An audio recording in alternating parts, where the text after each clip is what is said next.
नमस्कार, मैं हूं आलोक यात्री और आप देख रहे हैं अपना पसंदीदा प्रोग्राम इंडिया डेली का खास शो शैतान। आज के शो में हम करेंगे उन शैतानी साजिशों का पर्दाफाश जिसमें किसी की चली गई जान तो किसी को किया गया ब्लैकमेल, कहीं जायदाद पर कब्जे के लिए कर दिया गया साध्वी का कत्ल। तो आइए देखते हैं शैतानी साजिशों की ये दास्तान। यूपी के बस्ती जिले से सामने आई है शैतानी साजिश की ये खौफनाक खबर, जहां 7 दिन की दुल्हनिया ने प्रेमी संग कर दिया पति का कत्ल। चंद रोज पहले ही अनीस जिस दुल्हन को ब्याह के लाया था घर, उसी ने प्रेमी से करवा दिया उसका कत्ल। कातिल प्रेमी रिंकू ने रुखसाना के सामने ही उसके पति की गोली मारकर ले ली जान। आइए देखते हैं लव ट्रायंगल की ये खूनी दास्तान।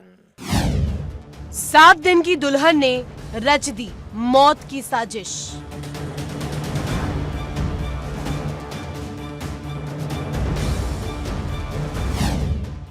जिसे दुल्हन बनाया उसी ने मौत के घाट उतारा।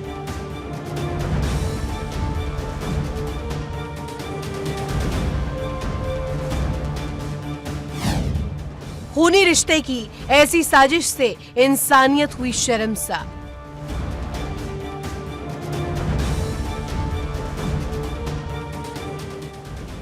प्यार के नाम पर वादे किए और वादों के नाम पर धोखा दिया।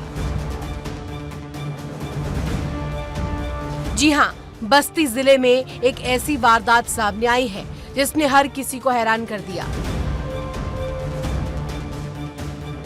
13 नवंबर को अनीस की शादी गोंडा की रहने वाली रुखसाना से हुई।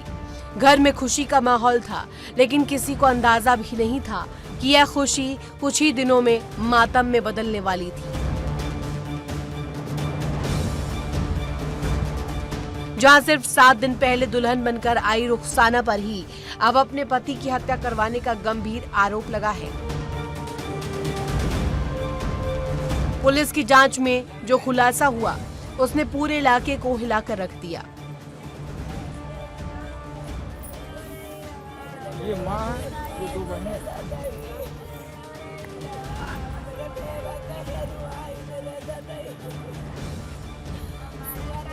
अनीस मुंबई में क्रेन ऑपरेटर था। 10 नवंबर को वह शादी के लिए अपने घर बस्ती लौटा था। 13 नवंबर को बारात लेकर गोंडा पहुंचा और वहीं रुखसाना से उसका निकाह हुआ। दुल्हन की विदाई हुई और वह 7 फेरे नहीं बल्कि 7 दिनों में ही मौत की कहानी लिख गई।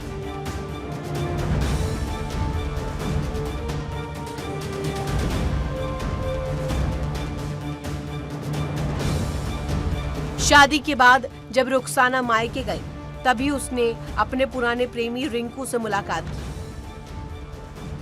पुलिस के मुताबिक दोनों पिछले 3 से 4 सालों से प्रेम संबंध में थे और रुखसाना अनीस से शादी नहीं करना चाहती थी।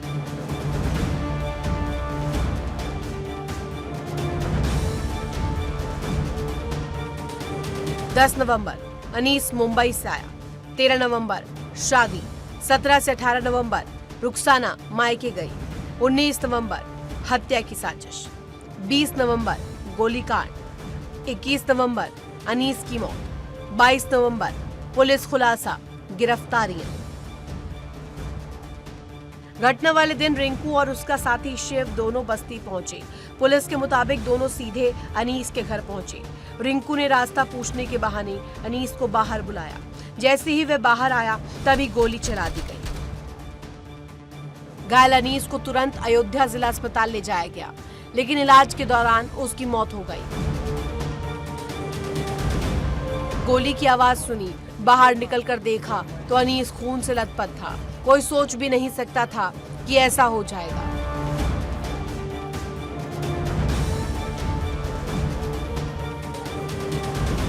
अनीस की मौत के बाद जब पुलिस ने प्रेम प्रसंग की एंगल से जांच शुरू की तो एक एक परत खुलती चली गई।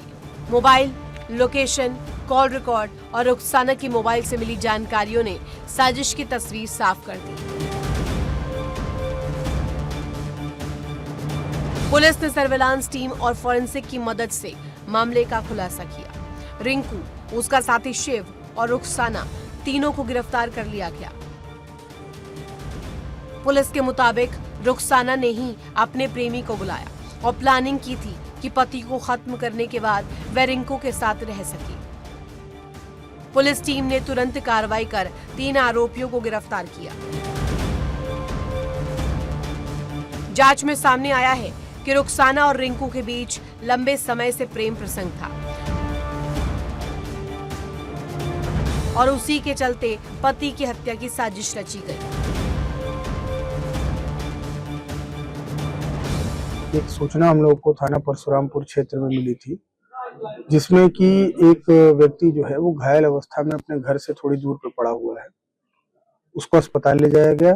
तत्पश्चात उसको अयोध्या के मेडिकल कॉलेज में रेफर किया गया, जहां उसकी दुखद मृत्यु हो गई। इलाज के दौरान पता चला कि उसको गोली लगी है। इस सूचना पे हम सभी लोग वहां मौके पे पहुंचे। हमारी फील्ड यूनिट, डॉग स्क्वाड सभी ने मुआयना किया और मृतक जो है वो अनीस नाम का व्यक्ति था, जिसकी शादी अभी 13 तारीख को ही हुई थी इसी महीने। और इसमें प्रकरण पूरा ये निकल के आया कि इस महिला की जो उसकी पत्नी थी, उसके पहले ही एक व्यक्ति रिंकू कनौजिया, जो कि थाना गौर क्षेत्र का रहने वाला है, उससे संबंधित है। जब इन लोगों की शादी नहीं हो पाई तो उसके बाद इन लोगों ने प्लान बनाया कि जो पति है अनीस, उसकी हत्या कर दी जाए।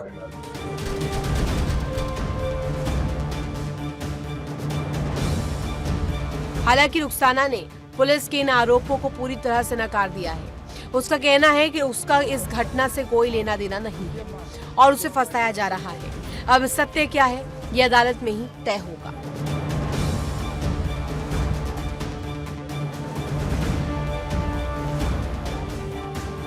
इन बारे में मुझे नहीं पता था साहब। इन बारे में मुझे नहीं पता था। जब मुझे गोली लगी तब मालूम पड़ा। इस बारे में मुझे पता ही नहीं था। किसने हत्या की? ये तुम्हारा प्रेमी है कि नहीं है? हाँ है, लेकिन ये पता है कि गोली इससे संबंध था तुम्हारा? पहले संबंध था।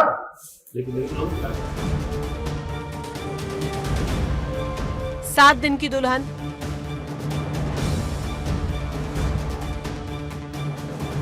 प्रेमी और पति का कत्ल, ये पूरा मामला कई सवाल खड़े करता है। क्या रुखसाना सच में साजिश करता है या दबाव में बयान दिए जा रहे हैं?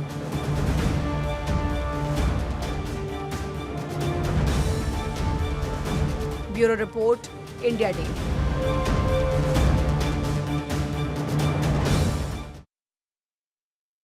मेरठ से सामने आई है चौंकाने वाली ये खबर, जहां एक महिला ने पड़ोसी पर बनाया शादी का दबाव।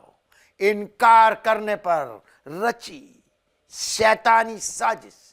शादीशुदा सोनिया ने अपने ही बेटे को कर दिया गायब। पड़ोसी मोहित के खिलाफ दर्ज करवाई अपहरण की एफआईआर। रिपोर्ट वापस लेने के लिए खुद ही ले ली 1 लाख रुपए की फिरौती। आइए देखते हैं प्रेम की आड़ में साजिश की ये घिनौनी कहानी।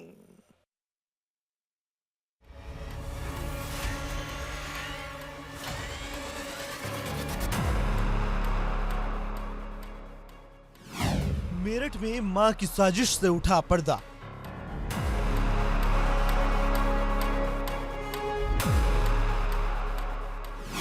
अपहरण का ऐसा ड्रामा जिसने सबको चौंका दिया।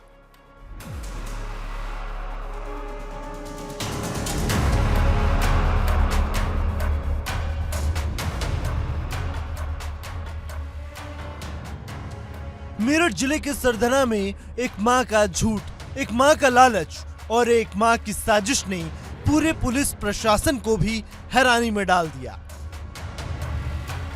10 साल के बच्चे के अपहरण की शिकायत ने पूरे गांव को दहला दिया, लेकिन जब पुलिस ने जांच की तो पर्दे खुलती चली गई तो सच की तस्वीर बिल्कुल अलग थी। जहां ये घटना बताई गई थी, यहीं से सोनिया ने दावा किया था 4 युवकों ने उसके बेटे का अपहरण कर लिया, लेकिन पुलिस की जांच ने साबित कर दिया कि अपहरण नहीं बल्कि ये सब कुछ एक सोची समझी साजिश थी। बीते गुरुवार को सोनिया ने पुलिस में शिकायत दर्ज कराई कि 4 युवक मोहित, रोहित, सत्येंद्र उर्फ सरहेंद्री और सुभाष उसके बेटे को उठा ले गए। मामला बच्चे के अपहरण जैसा गंभीर अपराध था, इसलिए पुलिस ने तुरंत 3 टीमें गठित की। सर्विलांस टीम भी एक्टिव हो गई। गांव के आसपास के कैमरे खंगाले गए, लेकिन संदिग्ध कुछ और ही सामने आया।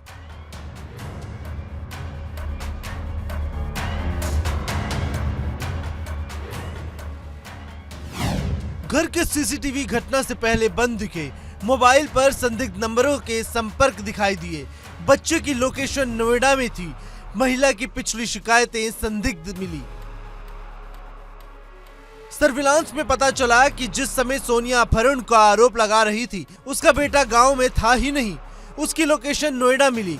जब पुलिस टीम नोएडा पहुंची तो बच्चा सकुशल मिल गया। इसके बाद सोनिया और उसके साथी संजय की पूरी कहानी पुलिस के सामने खुलती चली गई। दरअसल सोनिया ने खुद ही अपने बेटे संजय के जरिए नोएडा भेजा था ताकि वह झूठा अपहरण दिखाकर पैसे वसूल सके।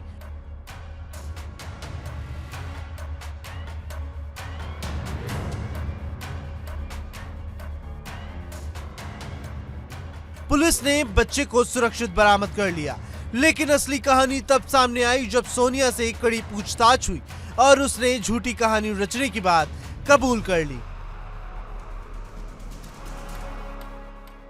पुलिस के मुताबिक सोनिया कई साल से अपने पति से अलग रह रही थी। वह 10-11 साल से बच्चे को गांव में छोड़कर गाजियाबाद में रह रही थी। जब वो दोबारा से गांव लौटी तो अपने पड़ोसी मोहित पर शादी का दबाव बनाने लगी। मोहित से इनकार करने पर सोनिया ने उसे पैसे मांगे और न देने पर उस पर झूठा केस दर्ज करा दिया गया। कुछ समय बाद पैसे मिल गए तो अदालत में जाकर उसने बयान बदल दिए। इतिहास भी संदिग्ध और इरादा भी।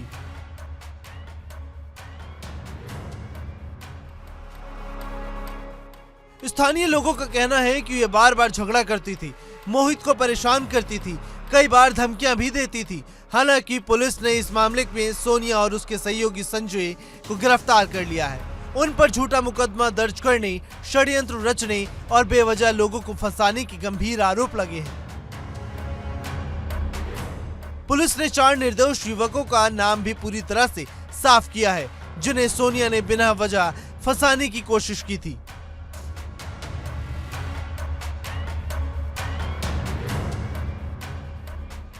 षड्यंत्र अच्छा और अपने बच्चे को खुद ही स्वयं संजय को इसने सौंप दिया और वह उसको गौतम बुद्ध नगर ले गया था। इसमें तहरीर प्राप्त कर महिला को वापस हम लोगों ने अपना अरेस्ट किया है और मुकदमा भी लिखा गया है महिला और संजय के खिलाफ। जांच में साफ हुआ कि महिला ने पैसों और निजी रंजिश के चलते बेटे के अपहरण की झूठी कहानी बनाई। बच्चा सुरक्षित बरामद कर लिया गया है। 2 आरोपियों की गिरफ्तारी कर जेल भेज दिया गया है।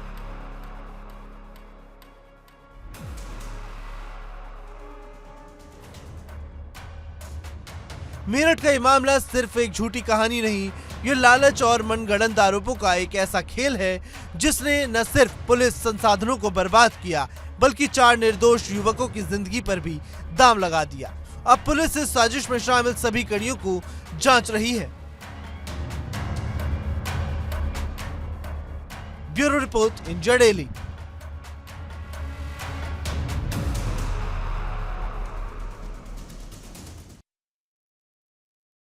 दिल्ली क्राइम ब्रांच ने किया ऐसे 4 शैतानों को गिरफ्तार जो पाकिस्तानी आतंकी संगठन आईएसआई के इशारे पर कर रहे थे काम।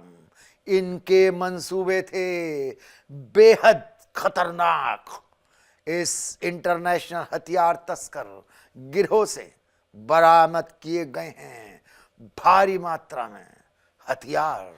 आइए देखते हैं दिल्ली ब्लास्ट के बाद दहशत फैलाने का कैसे हो रहा था इंतजाम।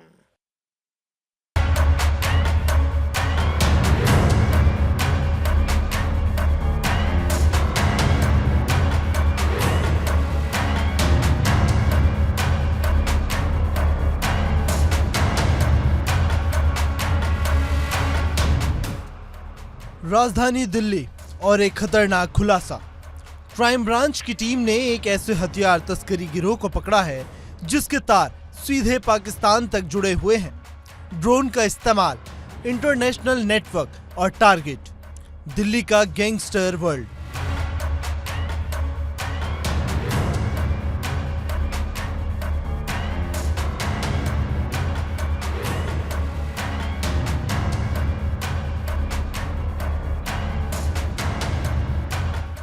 जहां क्राइम ब्रांच ने ट्रैप लगाकर 4 हथियार तस्करों को गिरफ्तार किया। इसके पास से मिलने वाले हथियार न सिर्फ हाईटेक थे बल्कि खतरनाक गैंग्स तक पहुंचने वाले थे। जांच में सामने आया कि यह नेटवर्क पाकिस्तान के जरिए ड्रोन से हथियार गिरवाता था। ड्रोन बॉर्डर पर आते पेमेंट एन्क्रिप्टेड चैनलों से होती और डिलीवरी दिल्ली के गैंगों तक पहुंच जाती थी।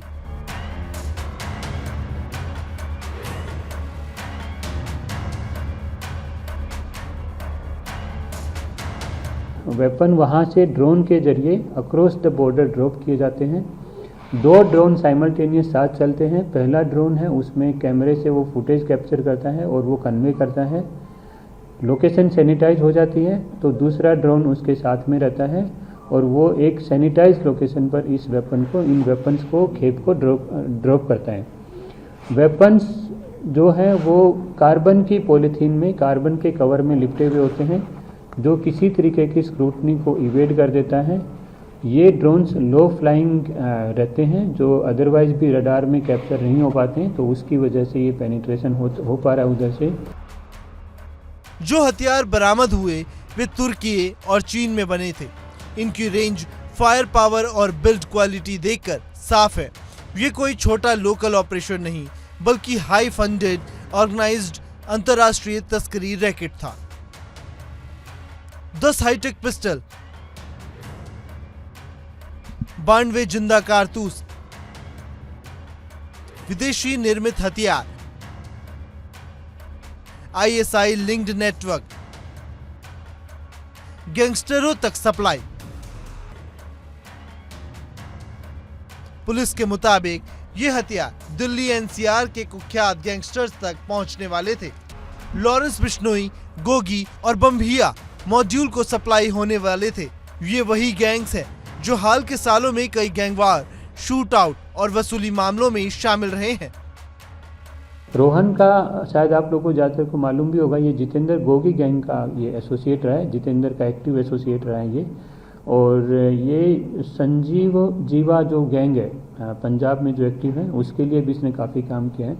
और जितने भी गैंगस्टर्स ये अपने नॉर्थ इंडिया में ऑपरेट करते हैं, गोगी गैंग हो गया, भाऊ गैंग हो गया, कपिल सांगवान गैंग हो गया, इनको ये हथियारों की सप्लाई भी करते रहे हैं। रोहन को यूपी STF ने भी गिरफ्तार किया था पिछले साल, इससे 17 वेपन रिकवर हुए थे। अगर ये हथियार इनके हाथ लग जाते तो शायद शहर में अपराध की एक नई लहर खड़ी हो सकती थी। फिलहाल दिल्ली पुलिस की क्राइम ब्रांच अब ये जानने में जुटी है कि अवैध हथियारों के ये तस्कर आखिर कितने लंबे वक्त से अवैध हथियारों को सरहद पार पाकिस्तान के ISI के इशारे पर भारत में स्मगल कर रहे थे।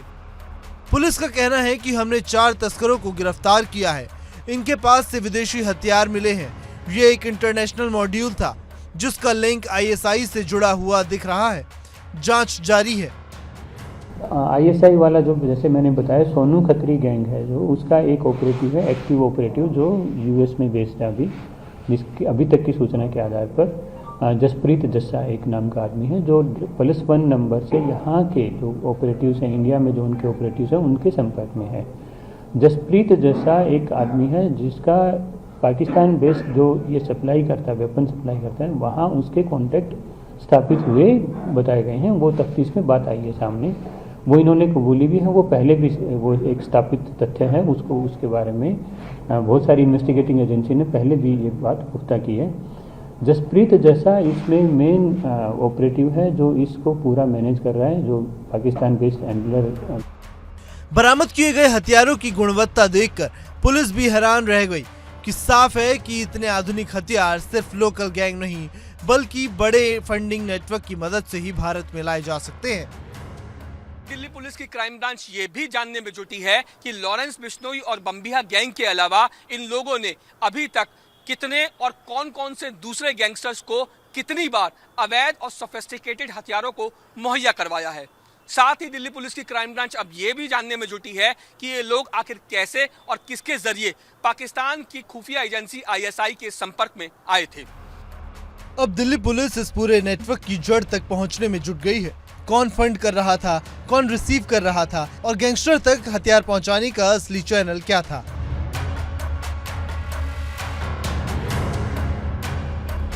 जांच टीम इन सभी कड़ियों को जोड़ रही है। मोबाइल लोकेशन, बैंकिंग ट्रेल और अंतर्राष्ट्रीय कनेक्शन, तीनों पर तेजी से काम हो रहा है।